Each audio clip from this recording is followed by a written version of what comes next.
ஓம் முருகா, வெற்றிவேல் முருகா. வேலுண்டு வினையில்லை, மயிலுண்டு பயமில்லை. என் அன்பு தங்கமே, மகிழ்ச்சியாகவே இப்பதிவை கேள் தங்கமே. நீ என்னிடம் கேட்ட வரத்தை நான் உனக்கு நாளை தரப்போகின்றேன்.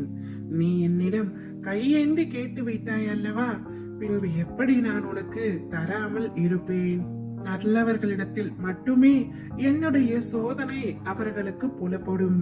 இது நாள் வரை பல சோதனைகளை நீ அனுபவித்து விட்டாய். சிட்டுக்குருவியின் காலில் நூலை கட்டி இழுத்து வருவதை போல உன்னை என்னுடைய ஆலயத்திற்கு இழுத்து வந்து விட்டேன் தங்கமே. நான் நினைத்ததால் மட்டுமே நீ என்னை வழிபட தொடங்கினாய். இன்றோடு உன்னுடைய தேடல் நேரம் அனைத்தும் முடிவடைந்தது. இனி புதிய வாய்ப்புகள் உன்னை தேடி வரப்போகின்றது. எல்லாமே நன்மையாகவே உனக்கு கைகூட போகின்றது.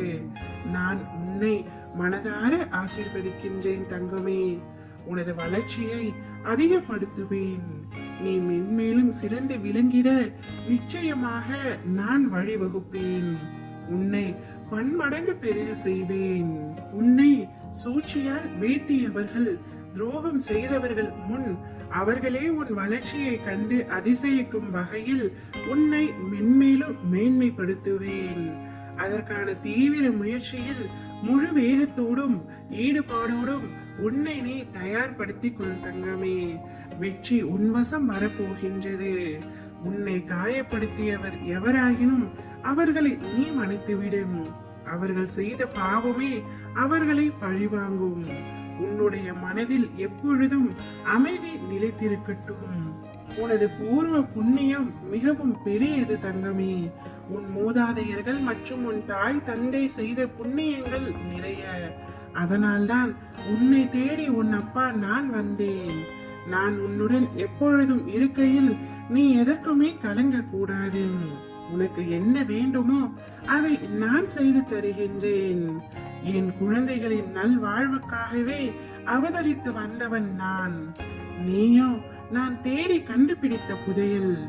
இந்த புதையலை திரும்பவும் மண்ணில் வீசி எரிய விட மாட்டேன் தங்கமே. உன்னை கண்ணின் மணியாக நான் பாதுகாப்பேன். எத்தனை சோதனை, எத்தனை வேதனை, எத்தனை துயரங்கள், இதிலிருந்து நீ மீண்டு வந்திருக்கின்றாய். உன்னை அவ்வளவு எளிதில் கைவிடுவேனாம்? இனி நடக்க போவதை பார்த்து வியக்க போகின்றாய். நீ சற்றும் எதிர்பார்க்காத வரத்தை நான் உன் கையில் தரப்போகின்றேன். தைரியமாக இரு தங்கமே, நீ ஜெயிக்க போகின்றாய். என்ன நடக்கும் என்ற கவலை உனக்கு வேண்டாம். தெளிந்த மனதோடு இரு. குழப்பம் கொள்ளாதே, தடுமாற்றம் வேண்டாம். எதிர்காலத்தை பற்றிய பயமும் உனக்கு வேண்டாம். நிலைமை என்ன ஆகுமோ என்ற கவலையை தூக்கி எறி. நான் இருக்கும் பொழுது எதற்காக உனக்கு இத்தனை வீண் கவலைகள்?